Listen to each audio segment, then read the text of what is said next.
Hey guys, welcome back to the Intersect podcast, where we like to talk about mental health and well-being with fun, laid-back conversations and comedy. On today's episode, we had Brenton. Steph, tell me about it. Transformative Growth Institute is what he is, and he's a fucking top bloke. We just had him sit down for a good probably 2 hours and blew our absolute fucking minds. I can tell you that for free. Yes, he knows his stuff. He's got the Blokehood project, and just he's on to so much more behind the scenes that you'll find out in this episode. Now, if you are a young bloke in between 14 and 17 years old and are just looking for a purpose in life, make sure you go follow TGI because you are going to learn some shit from him. So enjoy the episode, guys. 1, 2, 3, 4.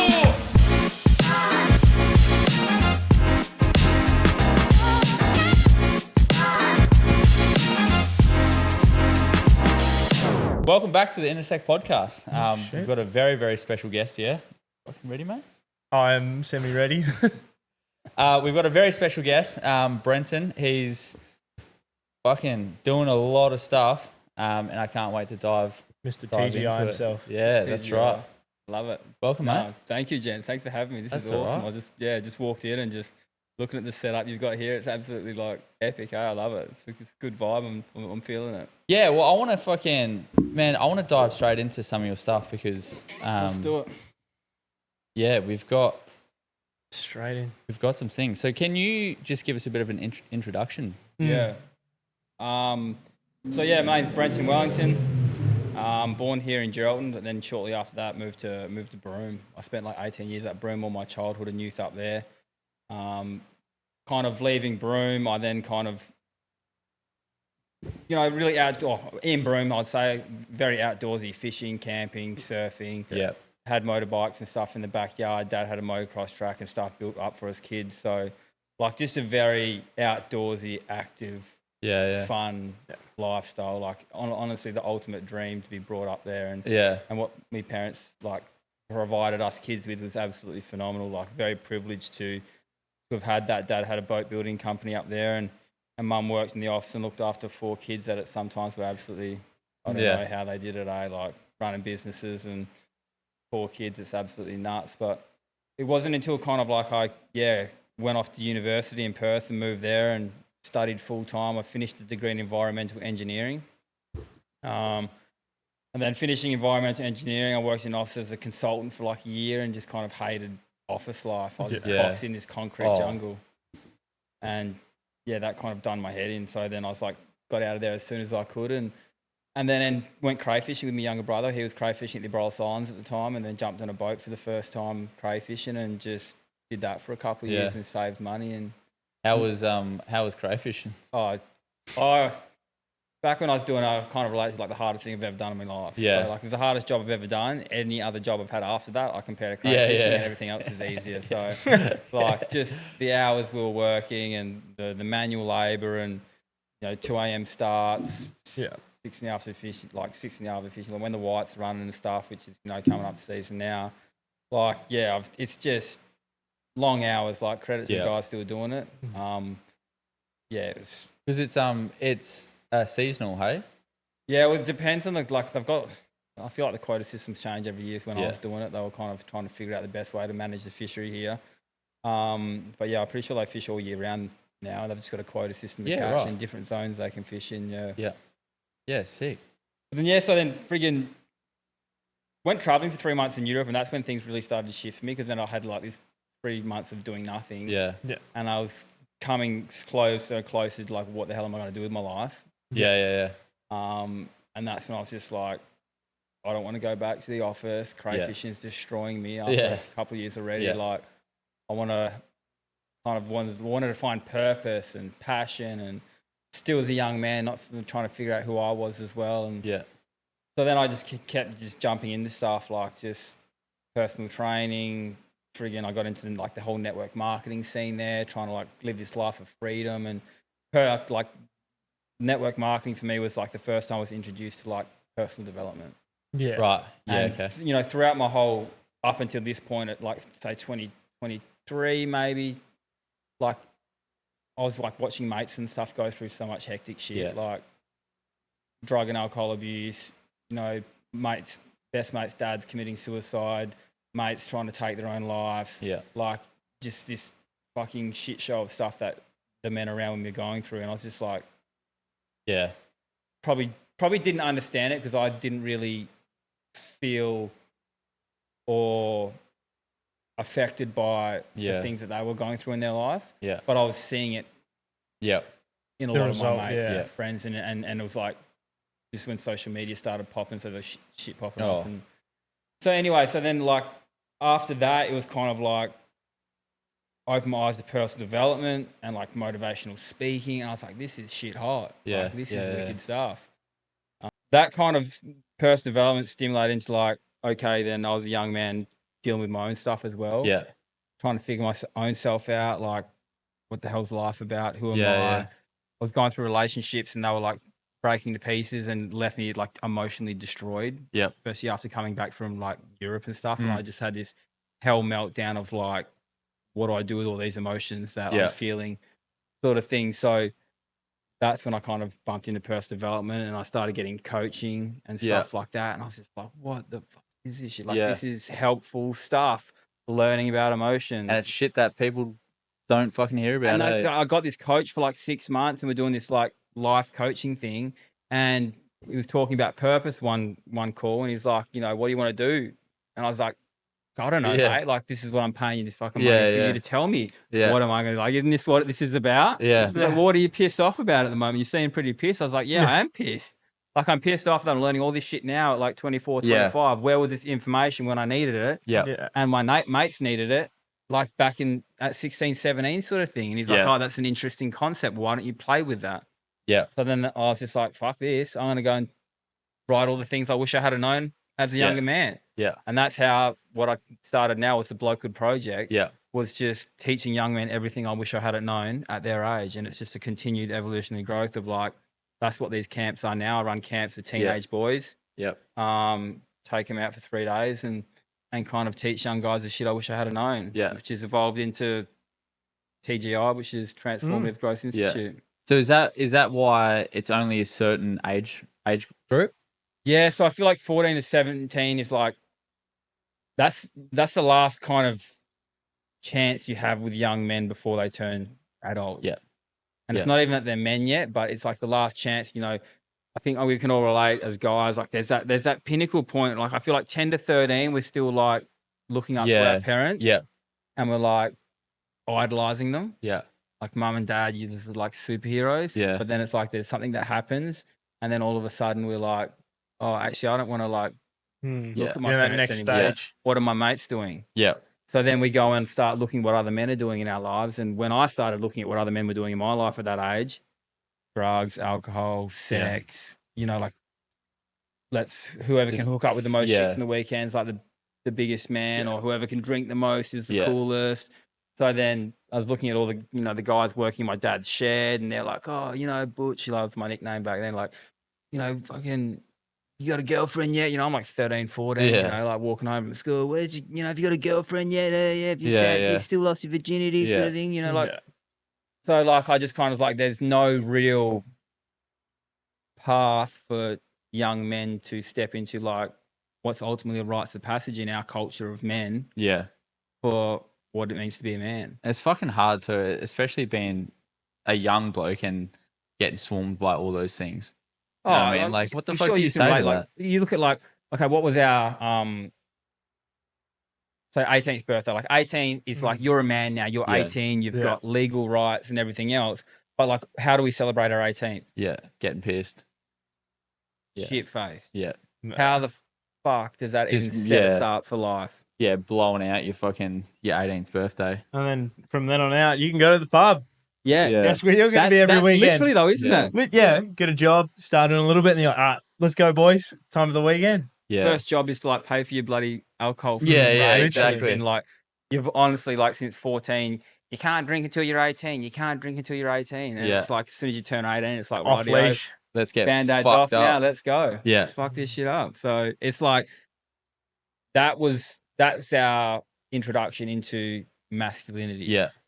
And when I was introduced to it, like, this is what it was. My 18th was a piss up. My 21st was a piss up. Like, every Same with birthday was probably a all piss of up. us. Yeah. I think we can all relate to that. But it's Yeah. like when do men sit down with other men and actually go, okay, then actually this is what we need to know as men. This is like our roles and responsibilities in the community. Yeah. This is how we deal with hard shit. This is how we deal with emotions.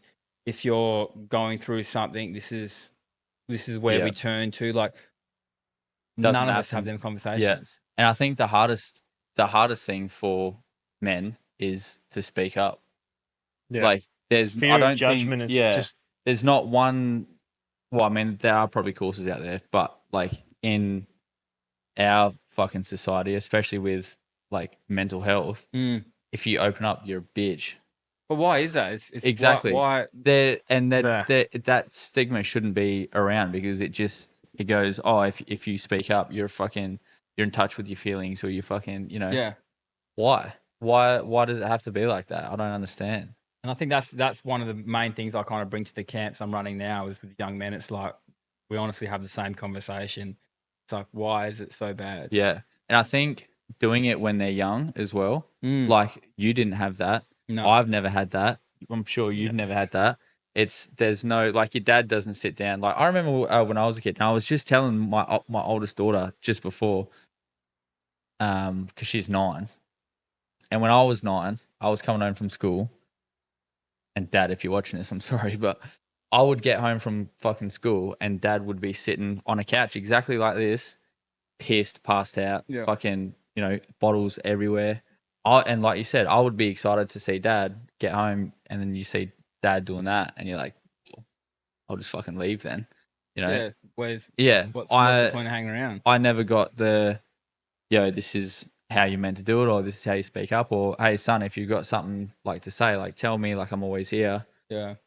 But how funny is that? Like even now, like I'm 35, and even now having conversations with my dad about emotional stuff is weird. It's hard. Hey, yeah. I've told Dad, I was like, yo, listen to the podcast, because a lot of my humor comes from Dad, and Dad's a funny cunt. Yeah. But I've told Dad, like, just listen to it or come to the gym.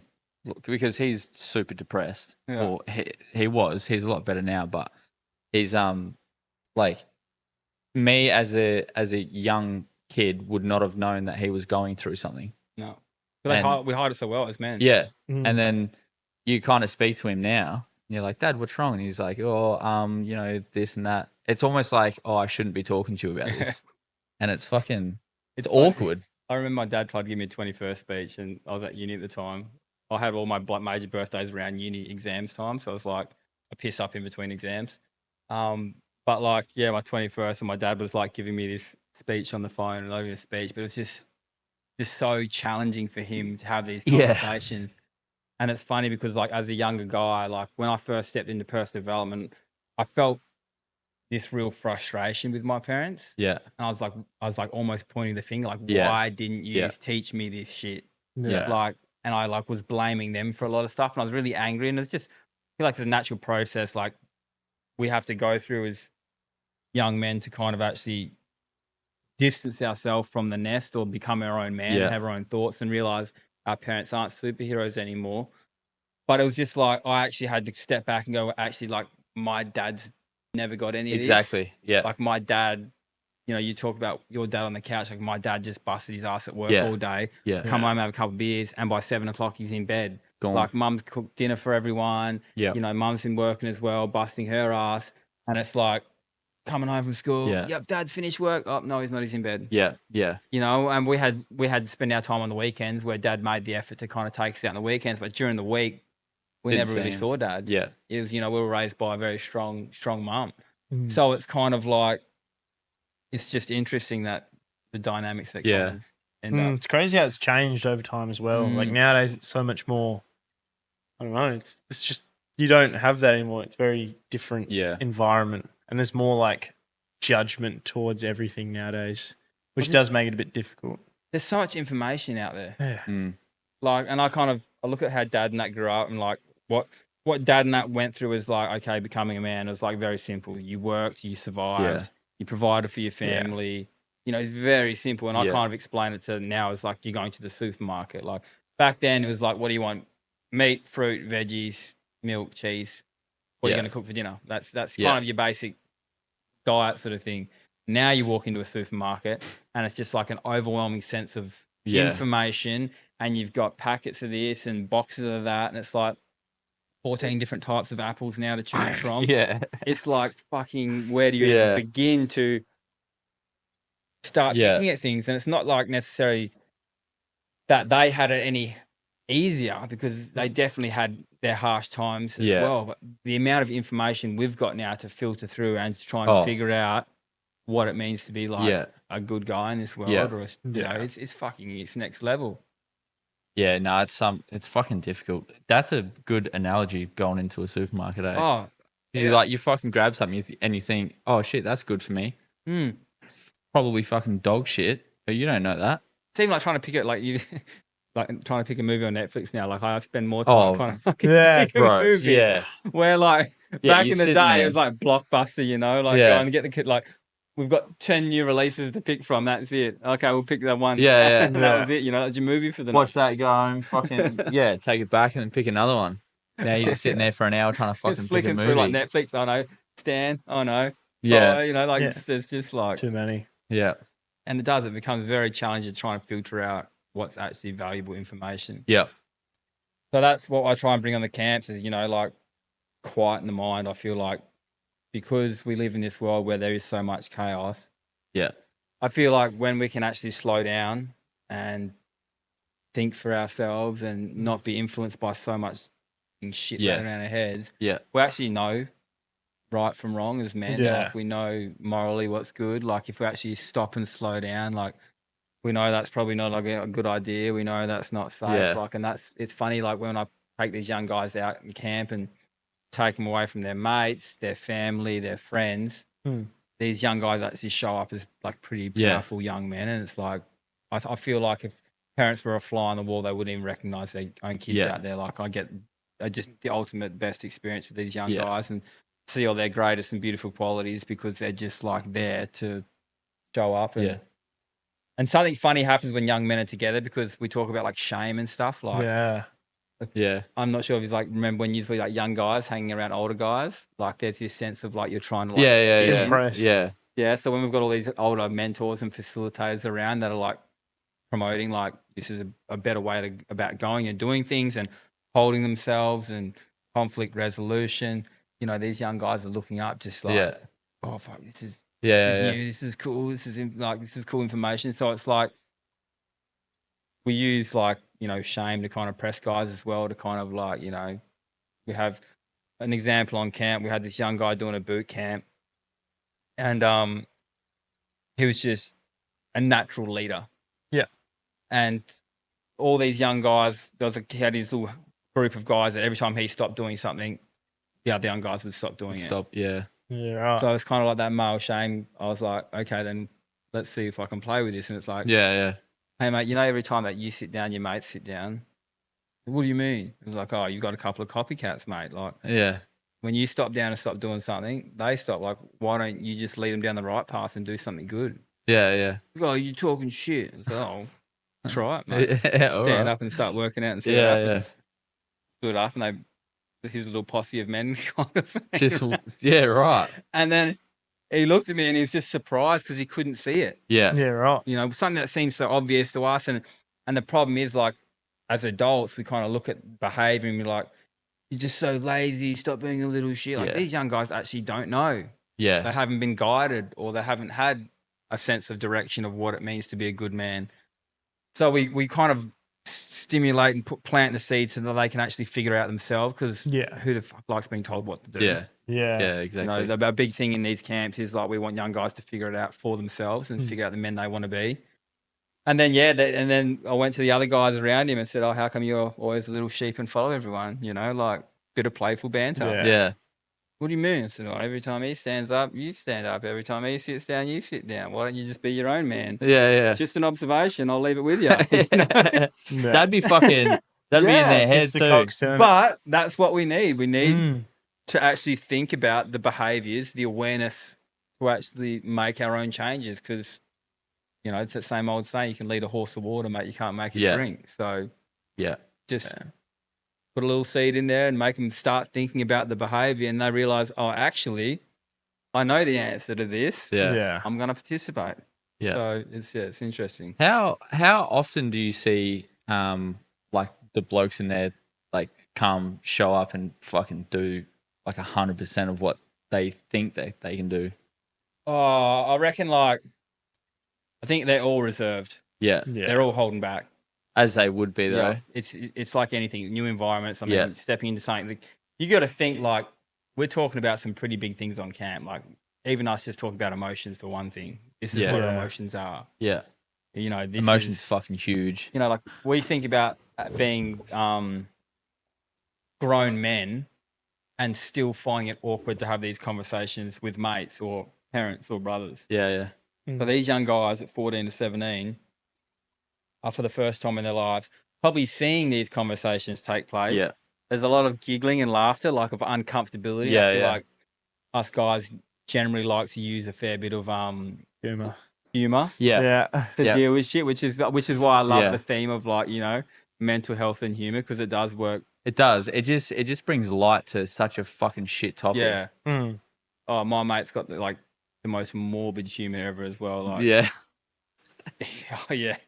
The shit he says about like, I'm trying to think of something he said, but yeah. It's just got, bro. like, Even just our humor, like we have to limit ourselves, or even just like cut. Like we will say it because it's like it just brings the comfortability to like the podcast, but that fucking shit's getting cut. Like you can't release that shit. Yeah.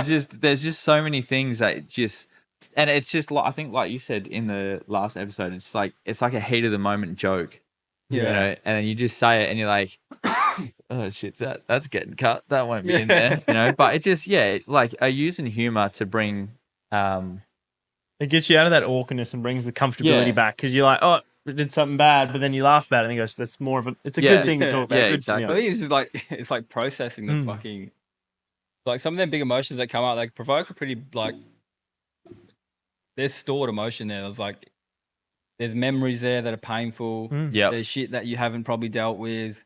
And it's like when you start trying to talk about those kind of things for the first time, not even the first time, second, third, fourth, ongoing, like that's confronting as shit. Yeah. And it's like, that's hard to do. That's not an easy thing. It's definitely not easy. And that's why we're so good at keeping it quiet, because we as men can push that shit down so long. It's what you're taught. You you're always got to be the man in charge. You got to be on your shit, because as soon as you crumble, then you're seen as weak, and exactly right. It's all the same stereotypes. You always got to be the fucking knight in shining armor, which is that's shut up, sit down when spoken to, don't cry. Yeah, you're a big boy now, don't cry. Yeah, exactly. You know, so it's like, well, okay, then if I'm a big boy and not allowed to cry, well, then who can I talk to with my emotions? Yeah, you know, like can't just kind of like, for me, emotions are like energy. You know, it's like energy in, energy out. You know, you put food down your mouth. You got to shit it out.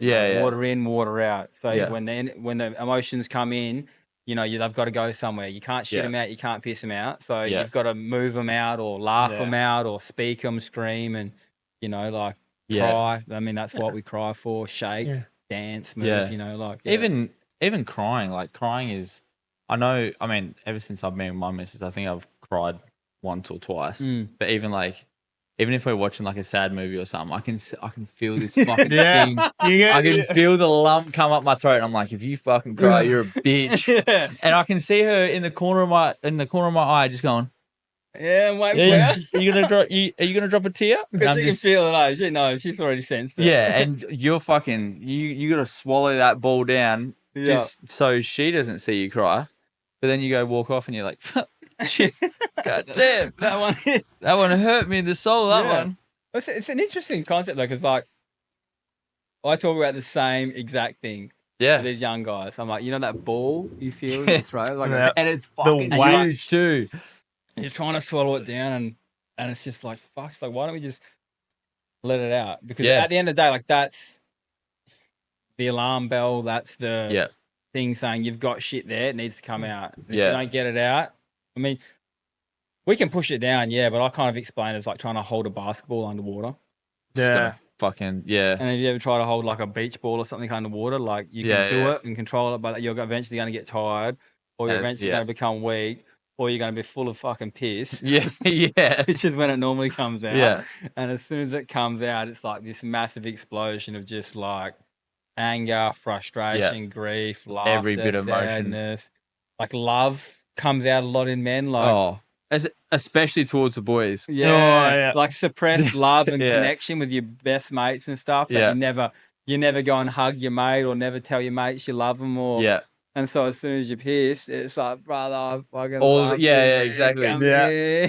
You come walking down the hallway with the fucking Joe, I fucking love you, man. Yeah. It's fucking, and that I was actually speaking to this bloke up north when I was working in the pub, random dude, and I was just sitting. This is when the podcast like first started, and I'm kind of just sitting there. I was like 1 or 2 beers deep, and this dude's just pouring his whole fucking life out because he was fucking wasted.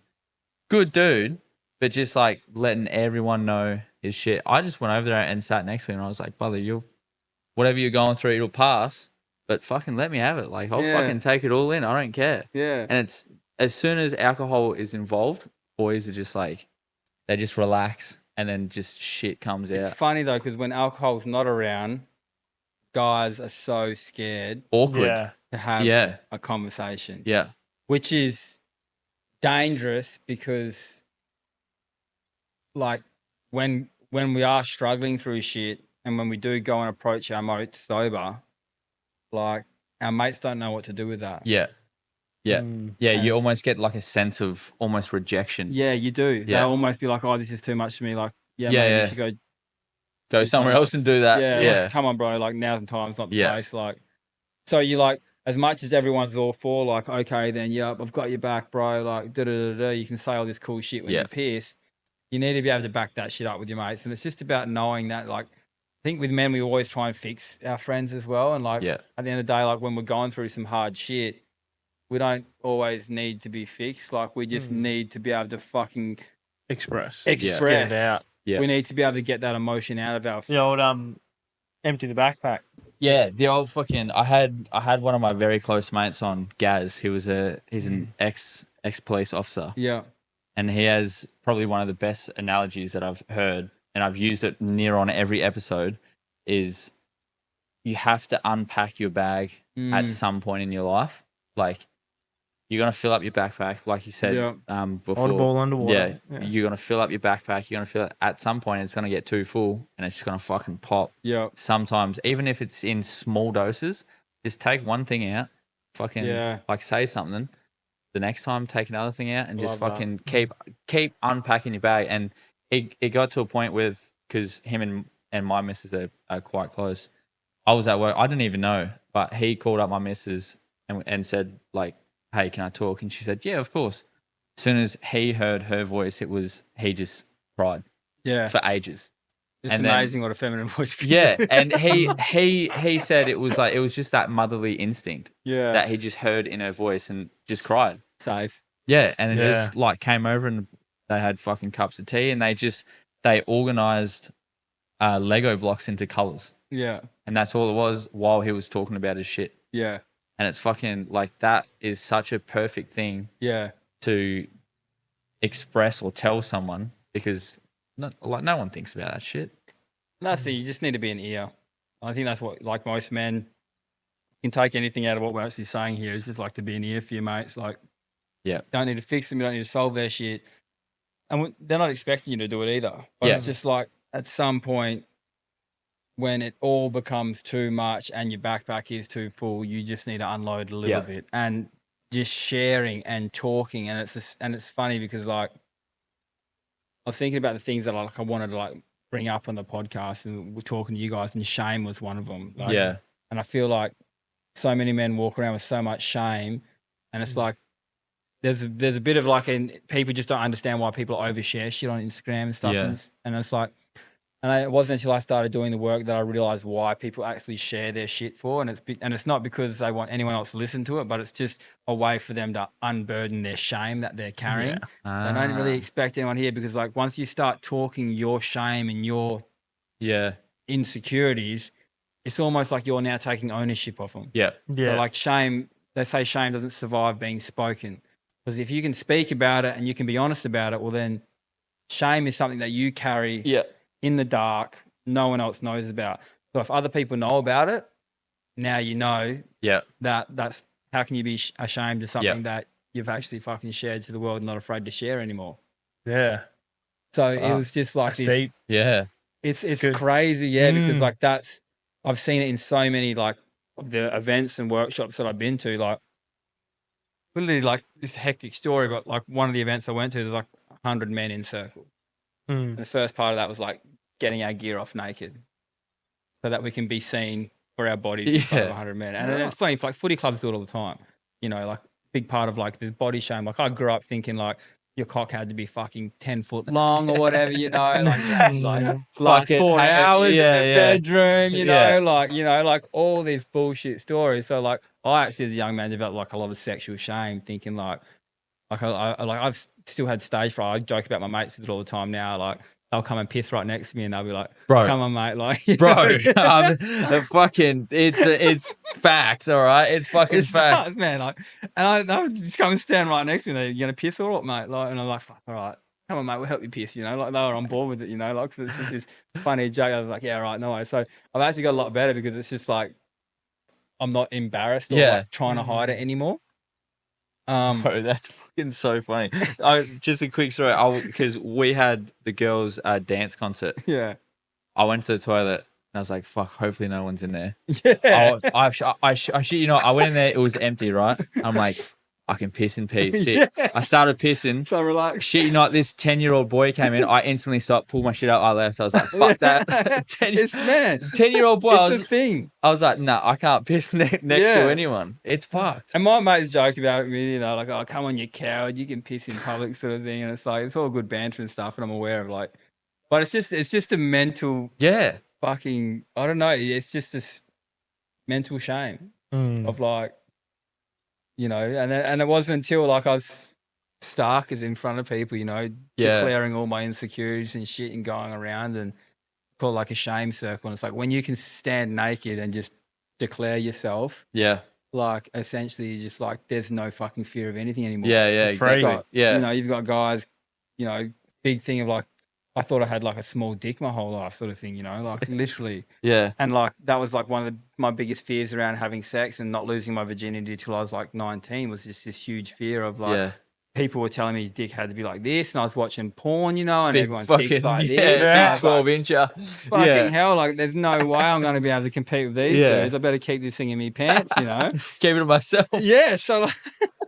like developed all these fears and insecurities around my sexuality and stuff, and then I realized like, you know, actually I'm decent size. I'm happy about that, you know, but it's just like fucking the shit you get told and have to sift through.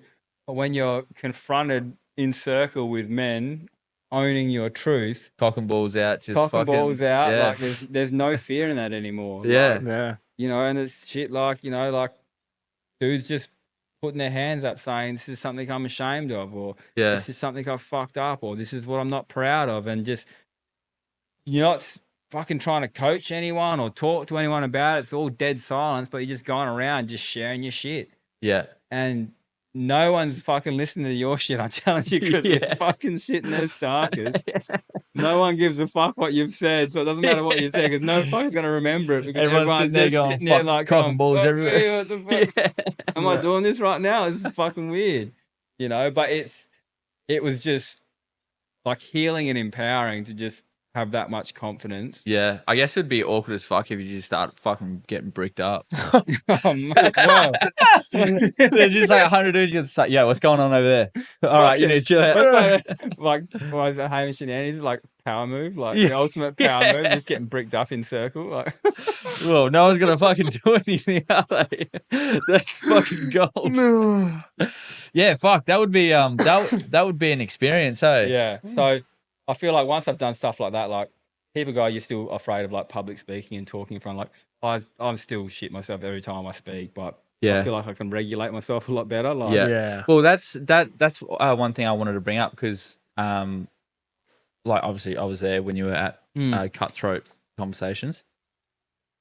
Unfortunately, you didn't get. I felt like you didn't get to have that much time to talk. But how did you go sitting in front of however many people there were Oh, it's still shit. Like when I first get on stage, I'm all good, and then right before I'm about to go on, like I start like an adrenaline dump or some shit, and then I get up on stage and I start talking in front of people. My knees start shaking. Like if anyone ever sees me when I first start speaking, like I feel like my knees are like fucking bits. Like that's what it feels like to me. Yeah. They're probably only micro moving, but yeah, I kind of get up there and normally I crack a bit of a joke or something because I feel like Yeah, it's what you need. Break the ice. Humor. Get it, you know, get it like flowing. Yeah.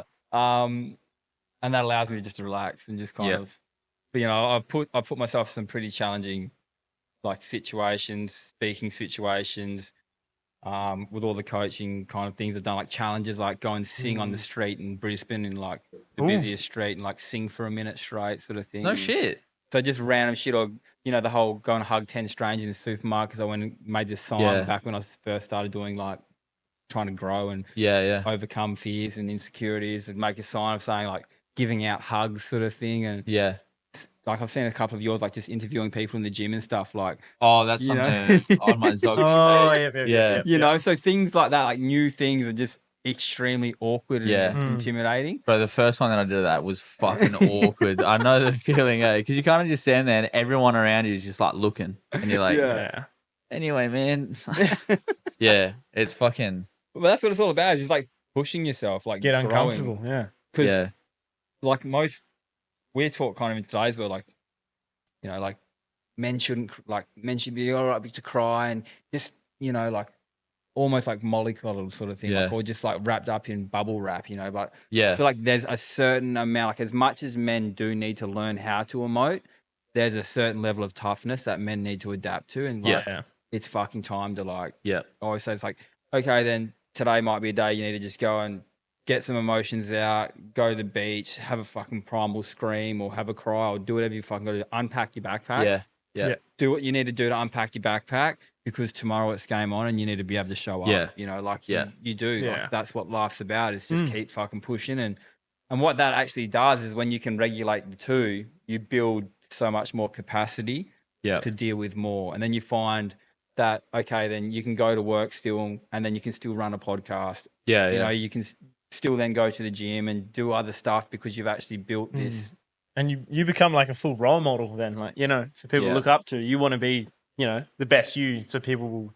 And then that drives you again. Yeah. Because when you've got people watching you, you're like, okay, I want to show up again. When the influence. Yeah, it's powerful.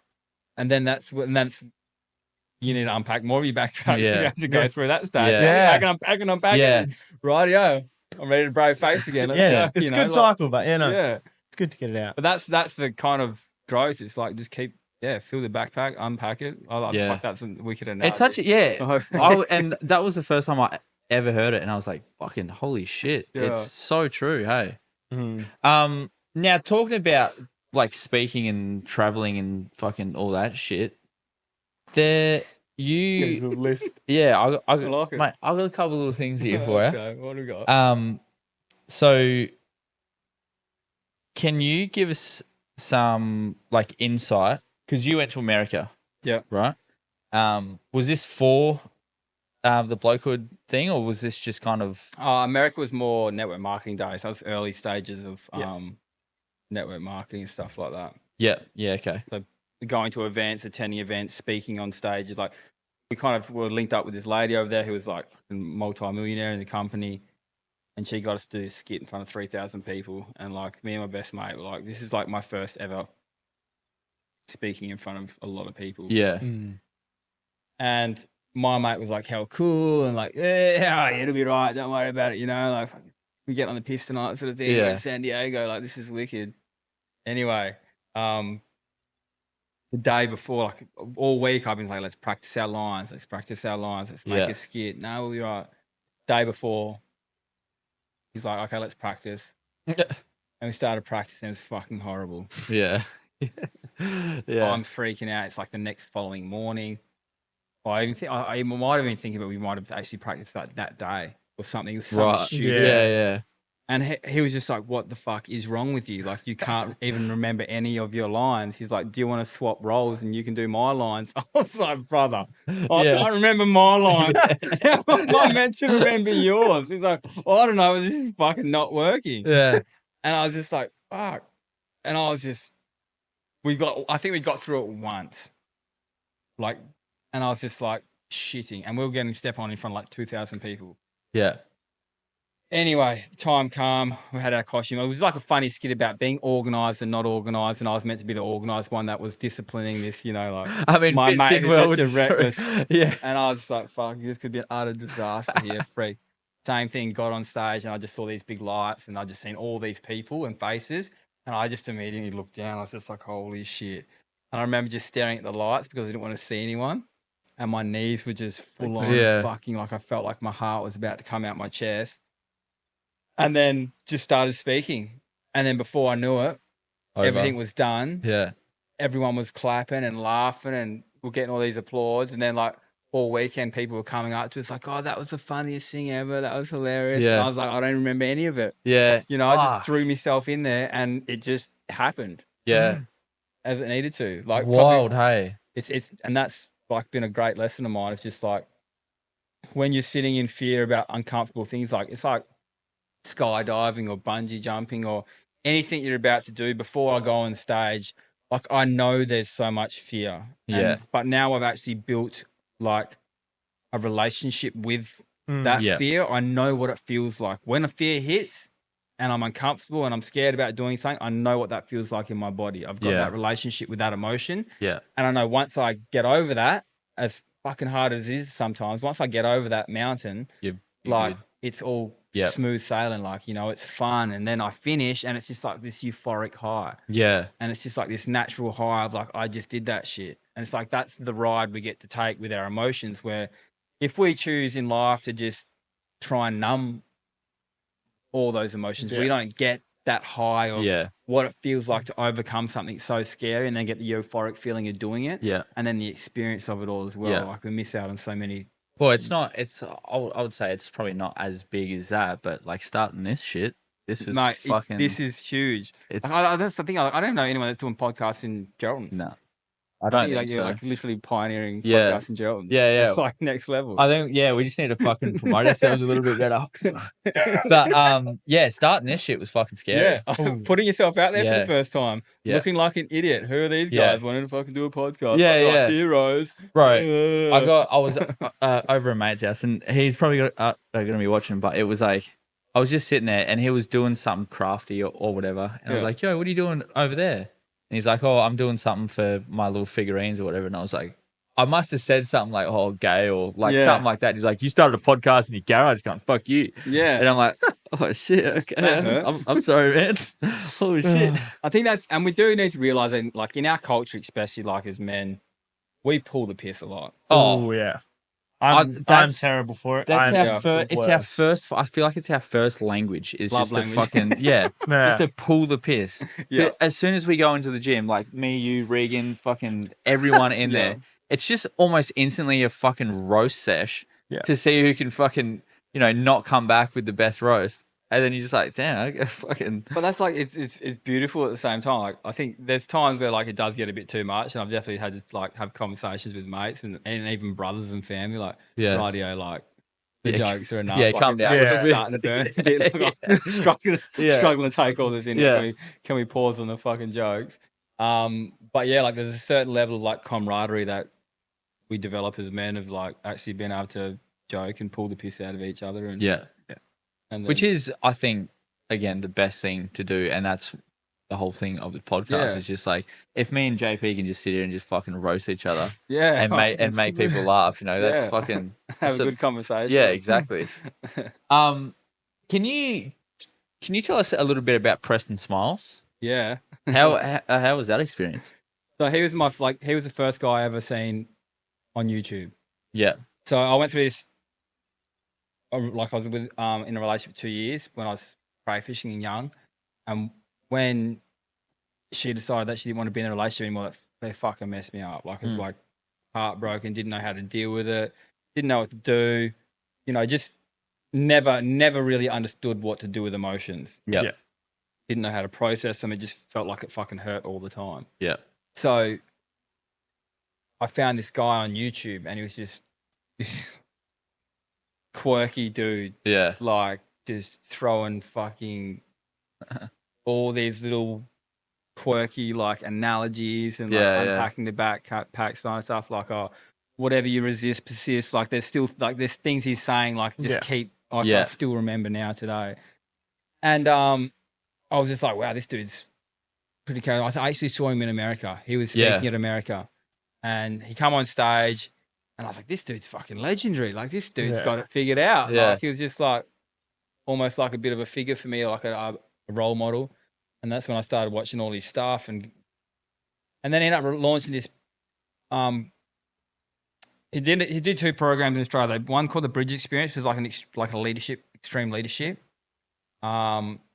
which was like literally 70 people on the East Coast, I think. This was just being stretched. Like I'd been introduced to breath work for the first time, somatic dancing, primal anger releases, like fucking just putting ourselves in like these with 70 personalities from all over Australia, trying to figure shit out and like understand shit. And then like people are fighting, bitching and moaning, and then having someone go, rightio, stop. Let's analyze your behavior right now. How are you reacting to this environment? Yeah, right. And then it's like, fuck, I'm being a bit of a prick right now. Yeah. I'm like trying to control everyone, or I'm trying to appease, or I'm trying to sit out and do anything. And then he's like, shit like, okay, then whatever you're doing, I want you to do the opposite. But then you're like trying to step into like maybe being in charge or something, or maybe taking a step back and like actually doing nothing and just watching everyone else do something for the first time, like just pushing your personality traits. And so, just have this massive amount of growth, because I feel like when you're in those environments, you grow the most because you're actually physically moving through it. But he started this, like Stretch 22 it was called. Like it was the first ever 6-month program he run. 22 people from all over the world. Me and my sister would actually got in and did it. Like it's a full interview process, and but it was like a 6-month program, just rewiring your whole fucking brain system. Like we were setting alarms every 3 hours for like a week or something to understand if we were like seeking control, safety, or approval in that moment. Right. Like the primal needs or wants of humans is to either control a situation or feel safe in it, or or seek approval. Like these just these. So we're like setting an alarm every 3 hours and going, shit, trying to fit in here, be myself here, trying to seek approval from this guy.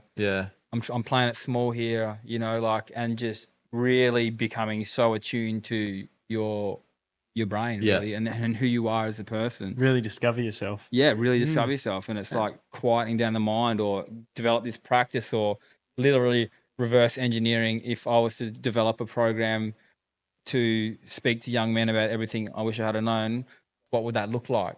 Start designing it. And that's what started the Blokehood project, was just fucking write this huge big list, and it just kept going. It's like, rightio, now put that into like 6 topics or some shit, and he's trying to link them all up, and puzzle it all together, and realize there's these huge patterns in these things, and kind of all separated out, and started reverse engineering like talks and camps, and just this whole world of things. So, but then not only that, so you're going through your personal shit.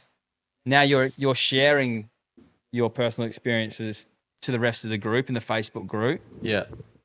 And now they're learning from you, or you're learning from them. So you got 21 other people that are going through all this chaos and gone through all this crap in life and all this hectic stuff, and they're sharing their stories. And I'm just, just sitting there like in awe of just like, look what you've overcome, and look how well you're doing, sort of thing. Or, look what you're doing with this, or look how successful you are in this area, or, so we're all just this learning from each other. So he was kind of the first real coach I had as far as the personal development world. And shit, that sounds like a lot. Oh, man. You can tell you know your stuff. It's honest, it's very inspiring. Like I feel very just take a seat, listen, soak it in, and but that's which is nice. I appreciate that, man, because for me it's like it's I just don't know what to say. It's been 10 years, man, for me. Like I started this when I was like, started personal development, say 24, 25. Yeah. So like for me, it's just like immersed myself in different shit and pushed myself and wanted to understand. And then obviously being like tired, like, cause in a way, like I am a role model for young men now. Like, and it's funny that switch, and you were talking about it before, man. It's like this influencer or someone that is trying to step outside to get not recognition, but get noticed for trying to do good. Yeah. To spread your purpose in life. Yeah. So it's like when you are stepping into that, it's fucking scary. Yeah. Because you start questioning every value, moral behavior. And it's like you also have to give yourself some grace because you realize you're not a perfect person either. Yeah. And, you know, I still go out and get on the piss with my mates or something, or, like there's things that I'm still navigating through in my own humanity to be who I am. Yeah. But then maintain this level of growth where I want to become better. And, like it's this constant challenging. It's good, but that's what you need. It's good. It's it's definitely impressive. You can tell you're just you're on top of everything. It's I'm very knowledgeable on shit. Like I've just got like little dot points here. I'm just like, hey, speaking of knowledgeable, do you listen to Spotify? Yeah. What did you Spotify Wrapped? What was your top podcast or anything? Do you see that? I'm better curious. have been a fucking Intersect podcast, man. I thought about this on the drive. I was like, oh my God, this could be like the most influential thing I'm about to hear. How do you get it up? I think you just jump on fucking Spotify. Yeah. And it should on the home button. Wait, is it there? I don't think it's there anymore. there. There. Yeah. You just scroll across to Wrapped. So what am I going? Your Wrapped 24? Yeah, Wrapped 24. There should be some. There should be a section there that was the top podcast. I think so. Staff was showing it because there's people listening to ours and stuff. Yeah. Do you listen to podcasts? Oh yeah, but not recently. I've actually stepped away from podcasts and gone books. I've actually just got back into podcast today because there's a guy, John Wineland. Not sure if you've heard of him. No. Heard of the book, The Way of the Superior Man? Sorry, what was that? The Way of the Superior Man. The Way of the Superior Man. A guy called David Data. Not you. David Data. Yeah. Huge as far as like David Data like was pioneering masculine, feminine energy. Yeah. Of like polarities and how to create polarity in relationships and how that kind of done. Not necessarily male and female, but just polarity in relationship and people and so masculine like bam, and I've always been like I'm very like I'm an emotional dude, like very connected to my emotions. But I love relationship as well. Like I love to be in a relationship and like and not even that, but just understand. Like relationships. Like I've struggled so much in my relationships, and then breaking down. I'm like, what the fuck? I went through this whole saying, what's wrong with me? Like maybe I'm flawed or some shit, you know? Yeah. So like I wanted to kind of understand them on a much deeper level. So that's where I went. And John Wineland is like just the ultimate. He's this American dude. He's wrote the book From the Core. I definitely recommend it before you read Way of the Superior Man. Way of the Superior Man was like way over my head when I first read it. It was like fucking some of the shit he was bringing up was very like airy fairy, like very. I felt like it was very addressed like the feminine energy of just like playfulness and like where like I was like logic, step by step process. Like give me some shit of like what I need to do and like that was one of the things Preston first pulled me up on. And he's like, "What do you need a fucking list for everything for?" Yeah. Well, that's how I learn and understand shit. It's like not everything is written on a list, mate. Yeah. Yeah, exactly. And I was just like, first time being challenged of like, all shit. right then. Right. Got to change the way you think. Yeah. So that was my first real wake up call. And then, so then John Wineland, he's more of I understand him better. Personally, he makes shit clearer and simpler. He works with more men, so to speak. Yeah. Like does men's retreats and talks to men. So I feel like just the way he communicated the concepts, which are pretty fucking intricate and complicated concepts to grasp. And when I was first starting out, but he just kind of simplifies them in a way where I was like, I can understand this shit. This makes sense. Oh, that's why that works. Yeah. And I could actually start feeling like why I didn't have strong like leadership role in the masculine energy, you know, like because there's different energies with the masculine and the feminine. Masculine's more like say assertive or holding space, goal driven, like real, just like where the feminine is like, and I kind of explain the masculine is like the mountain in the world. Like you're the mountain. Doesn't matter what the fuck happens, you're just there, holding space, keeping it down. Nothing bothers you. Your nervous system is like fucking regulated. Yeah. You know, you can just be like, I'm it. I'm the mountain. Yeah, yeah. Where the feminine is like fucking everything else. She's like the fucking wildfire and the wind and fucking just blowing shit around and erosion, and then fucking rain and lightning comes through and screaming at you and da da da da. Like full Mother Nature. But just it's just like the natural feminine essence. And it's not that it's a bad thing at all. It's not what I'm trying to paint a picture of. But the feminine's just dancing through all of life. Just That's the natural essence of what the feminine is. And it's like we don't really understand each other. Yeah. And there's a lot of confusion in that. And I feel like when they work together and like unify in a natural ecosystem, like the mountain and its surrounding environment and the environment in the mountain, like it actually works really well together when you can pick it up. But yeah, he's actually like probably like my go-to guy now, like as far as like who I want to learn from. And like one day I'll go and do his retreats probably in the next couple of years. He does like a 6-month program, but they're over in America and stuff, like fucking like, so at the moment it's like, I think it's like a 10,000 US investment to go and do his camps and retreats and stuff. So fuck. But he's someone to get onto to start understanding more about your psyche anyway, identity wise. And it would be good to that is one thing, because I think one of the biggest things with starting this, and even not necessarily now, but up until about like the 10th episode or 11th episode, it was like my brain was trying to convince me to like stop because I'm not capable of, or I'm not smart enough to be doing this shit. Oh, bro, I had the same thing. Right. I still got it. So I think, So I think one thing that I want to do is I want to do like research. I want to read books. I want to do all this type of shit. Not that I think it's going to help, but it just allows me to understand so much more. No, but this helps. Exactly. This is more work than any book will ever teach you. Yeah, this is the stepping stones. You giving the book to go, I'm going off you. Yeah, this thing I had to learn. I had the same thing, and I was like, I'm not good enough to be talking to young men. Like, I'm just fucking, I don't have my life together. I've done a 6-month personal development coach. You don't feel qualified. I'm not qualified to do this shit, and I still get it now. Like, I don't have tickets and stuff like that of like mental health professional or degrees or anything like my that. whole brain. So I don't have none of that. But my kind of Preston, again, he explained it to me. He's like, you are, say, at this level right now. Like, how many people in the world are there that are at this level down here?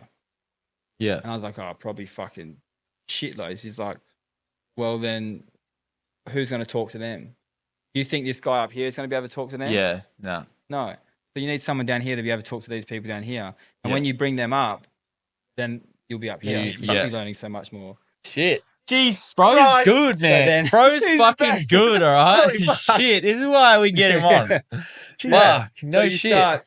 You almost start growing up the ladder, and that's what, essentially in the camps and the rites of passage, like I'm not sure if you've seen my symbol of TGI, it's like a staircase. Yeah. And it's like, I saw it at Dr. Arne Rubinstein's rites of passage, and it just clicked. I was like, that's the fucking symbol I want. He explained this staircase of like, in young men, you've got boys, you've got adults, and then you've got elders.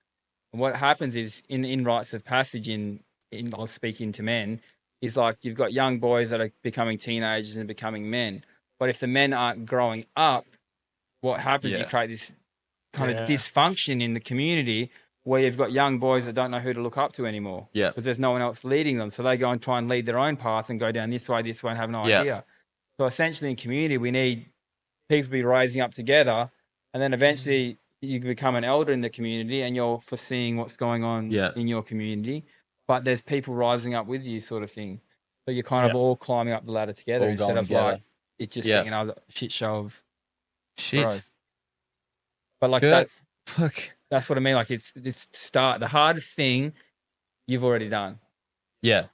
Yeah, it's starting. And see, the thing is that like I've had so many people come up to me and like fucking random like older fellas like come up to me, and people that you wouldn't even think bro, that would be like, they would come up to me and shake my hand and go, yeah, what you're doing is fucking amazing. And my instant response is, bro, I haven't done anything yet. Yeah. You know, it's the not the rejection of like what I'm doing, but it's like, bro, I've done nothing. Like, but the thing that I need to understand is, and a lot of people have told me this as well, is that you have done something. Yeah. It's just not at the level that my brain wants it to be at. Which is beautiful and humble. Yeah. But I'm the same. Yeah. You have to actually stop and like think about like even when you were acknowledging me before, I was like start talking, I just had to stop almost, myself almost. Yeah, because it's natural habit to just be like, oh no, I know, like, you know, you're always not bro, satisfied. You fucking start rubbing my knee again. Sure. Get naked, no, like, like you always push constantly, like, all right, but I can do better. It's just one of those things. You gotta be able to like, all right, no, I'm okay. I think you said it when we first started. Is like you just need to step back and just take everything. In that third perspective. Yeah. You know, distance yourself from what you're in. It's hard, and I mean, like because I still work like full time, and like you work full time, and you do your thing, and you know we're doing this, and I think JP came in at the right time to save my fucking head because it was about to fucking explode. Just saying that, what a mate, eh? Yeah, it was like, bro, it was the same thing. It got to the point where I didn't feel comfortable talking to anyone. Yeah, because especially to the people that I guess made me feel like that, it was like, you know, who can I speak to? Yeah. That's not going to be like, oh, well, you fucking took it on. It's your fucking fault. This is your thing. Yeah. You need to deal with it. Yeah. And it's like, shit. And then this fucking prick came out of nowhere. And he's like, yeah, I got all these ideas, man. Let's fucking do all this shit. Far up, and I'm like, what the fuck? Yeah. So there's something I want to like, and hold my word to this, honor into next year is like start like a meetup for men, like guys that are wanting to do cool shit. Because I know like there's so many guys in the community that are wanting to like step up and do shit. Yeah. But the hardest thing is like just having a culture of just like holding each other accountable. Yeah.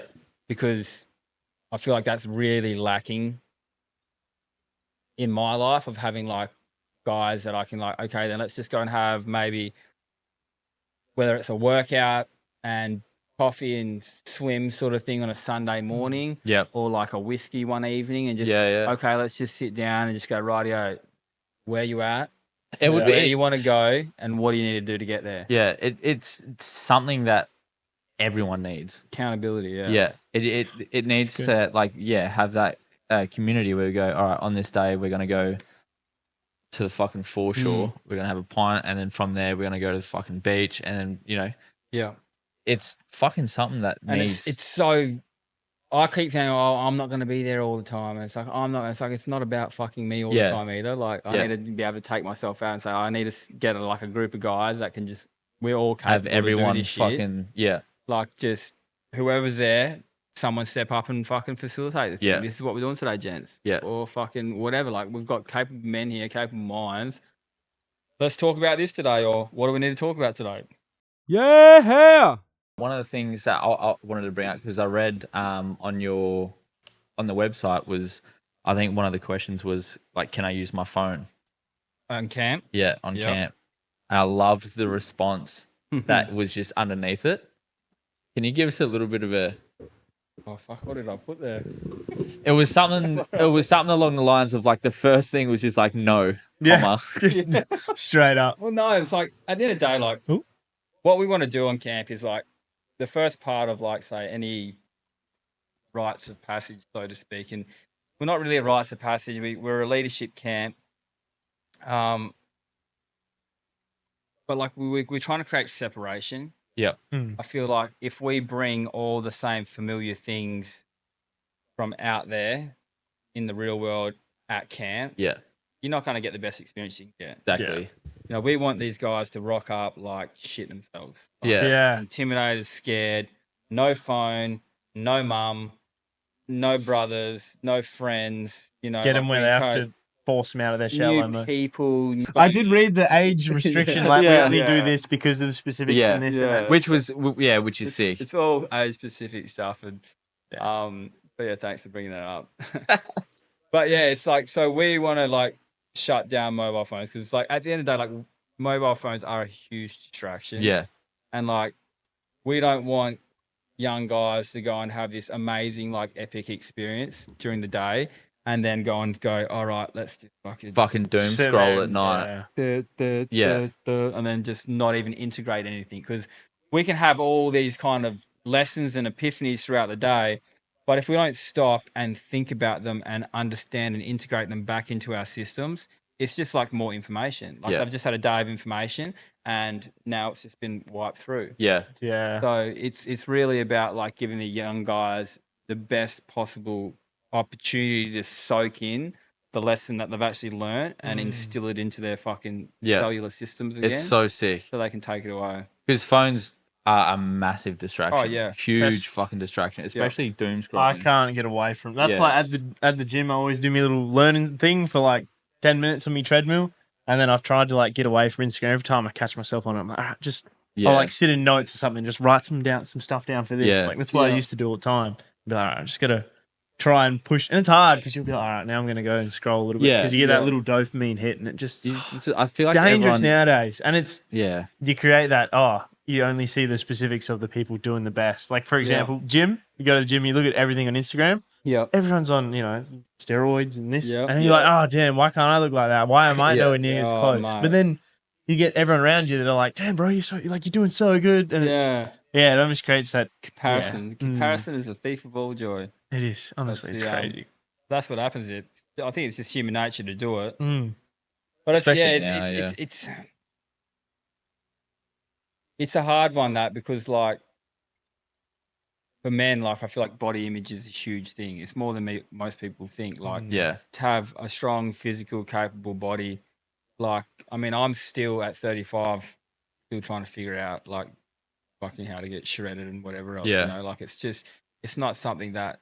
And to be honest, I probably should have got a coach, and maybe if I wanted it that bad, I'd probably just recommend getting a coach. But then, like, I feel like the information I'll be getting told is like, go down the path. And it's the same thing. Is like, there's so much information about it. It's like, oh my God, it's overwhelming. You need something to help. But like even still, the what I brought up, that Aiden Ross fucking photo. Oh yeah. There's this like streamer. I don't know if you know who Aiden Ross is. No. He's this big streamer over in America, and he went on this year like transformation, and he put a photo up of when he first started and a photo up a year later. A natural transformation. You can clearly see the fucking difference. This dude's getting roasted in the fucking the whole comment section because he looks like he like trains to comfort. Yeah. But you can clearly see like traps, chest, shoulders, and he's just lost body fat percentage. You can see it clear as day. But because there's this stigma around, especially with social media, steroids, and everyone's on. And look, if anyone wants to fucking use steroids, they can use steroids. It's Exactly right. It is what it is. Your own. It doesn't really. But it's like those cunts are just starting to fucking project on to the natural lifters. Mm. You look like shit. You've been training for fucking 12 years. At the end of the day, like it's all a mirror, right? We're all projecting something onto someone else. Yeah.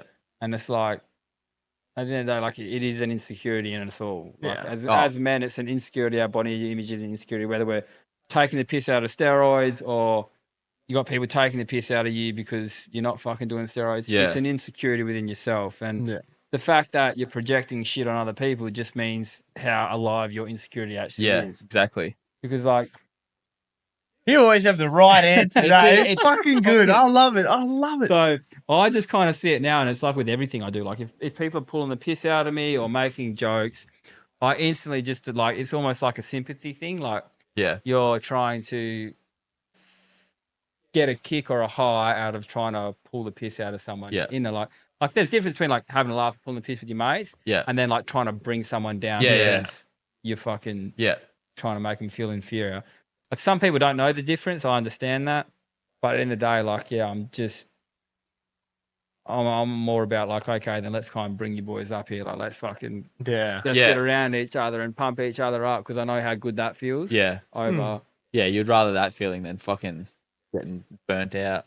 So it's a mirror, it's a projection, and it's like if you see someone like ripping on you, you just know how fucking deeply hurt. And it's like pain changes people, you know, like pain creates monsters. At the end of the day, like the hardest people to love are the people that need the most love. And it's the same thing I see on camps. Like I get it all the time with like teenagers, like, how can you even be bothered, or how do you cope with like dealing with 20 teenage boys? Isn't that an absolute nightmare? You know, like, because there's this perception that teenage boys are like hard working shit, horrible to deal with almost. Like that's, and it's like for young men trying to find themselves at the hardest time in their lives, like, and that's people's general perception of just hard work. Yeah. What hope do they friggin' feel have? like one of your camps would just be fun as fuck. Oh yeah, kids don't want to leave. Yeah. And all the reviews I have like I've read stupid shit and stuff, and then kids are just like longer or like Yeah. end up like, well, can we have hot showers next year? So it's like, do you want to come back? Definitely coming back. You bring your mates, bring my mates. You know, like, so that's it's good to hear. Like, and it is. It's just like a ultimate experience. Like even like this last camp, we probably did a bit too much sitting down talking for everyone's liking, really, for mine included. You know, it's a constant evolution. Like each camp's different and more evolved as we go on.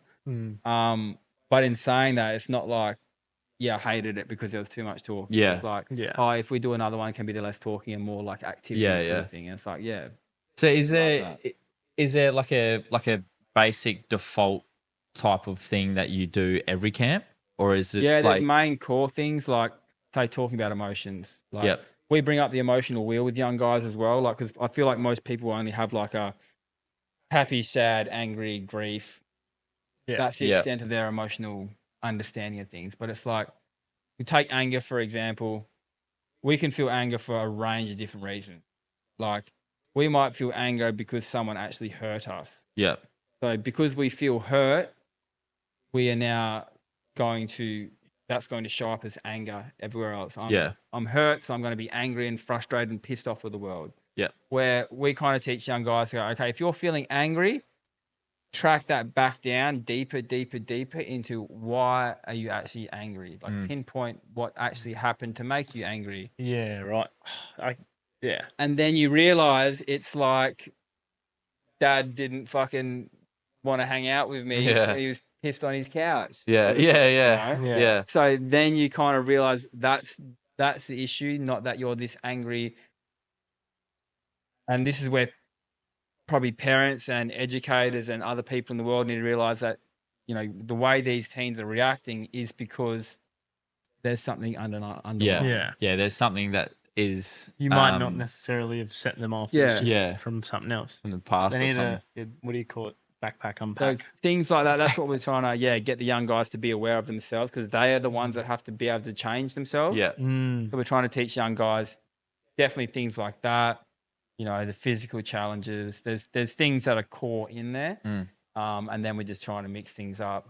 Yeah, so we like to big emotions as well.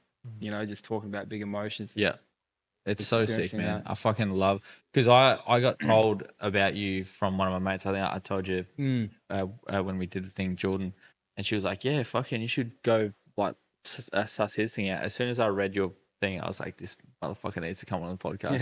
It's so sick. I started reading through the page and I was like, I think I'm way too underqualified to be here, but I'm gonna do it. The amount of the push, Nah, it's absolutely wicked on what you're doing. I think that is that it?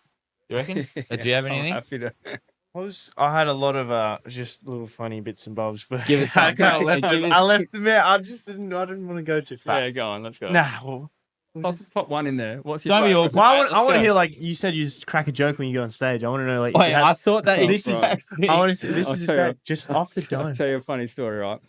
So I was at this rites of passage retreat, learning about frameworks of rites of passage last year, and one of the challenges they set, they guided us down into the jungle, like thinking we're going to sleep out. Like we thought that was going to be the challenge. We're going to sleep in the jungle with no fucking equipment, whatever. Just find a spot and sit there. that's how they framed it all. And anyway, got back and he's like, no, we're not camping here. But what we are going to do is in 45 minutes, we're going to have dinner. And then straight after dinner, we're going to have like an expression session. And you've got to perform a talent of yours. Not allowed to be a talent that you've actually ever done before. So if you can play guitar, not allowed to play guitar. If you can sing, you're not allowed to sing.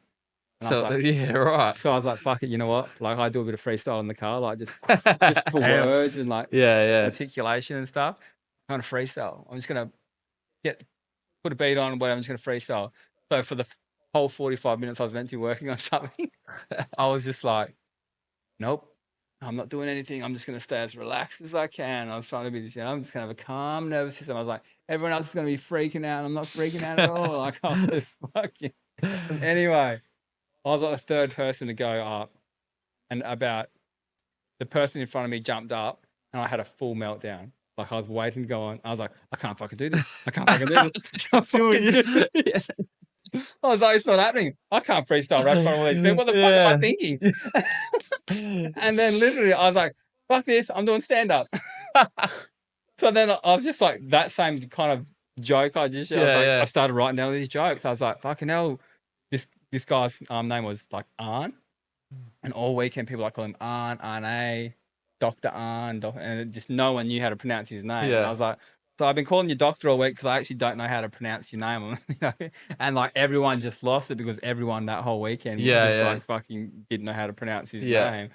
And just had this full 5-minute skit and, you know, just noticing all the things as again, like fear, jump over fear, throw yourself into it and shit just magically starts to happen. Just happens, eh? And it was fucking hilarious. Yeah. But yeah.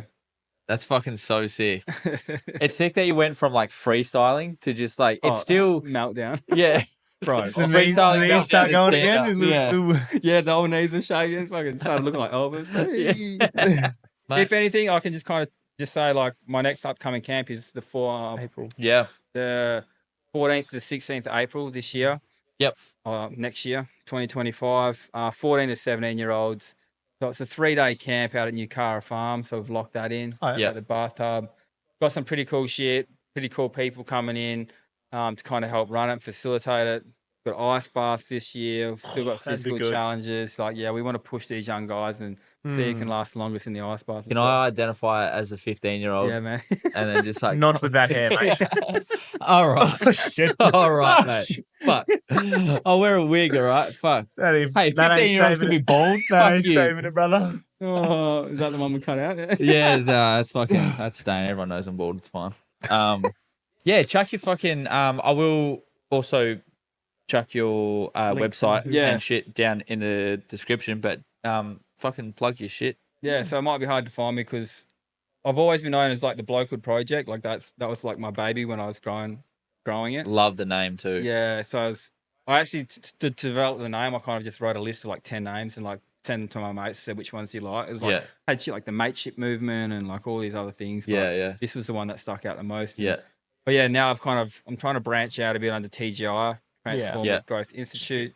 So then that becomes like my business organisation, and then I kind of run different camps. It'd be cool to kind of set up other camps outside of the Blokehood project in the near future. Maybe, you know, drop the age group and increase the age group too. Kind of that'd be sick. Yeah. In the talks of an 18+ one coming. Fuck, that'd be fun.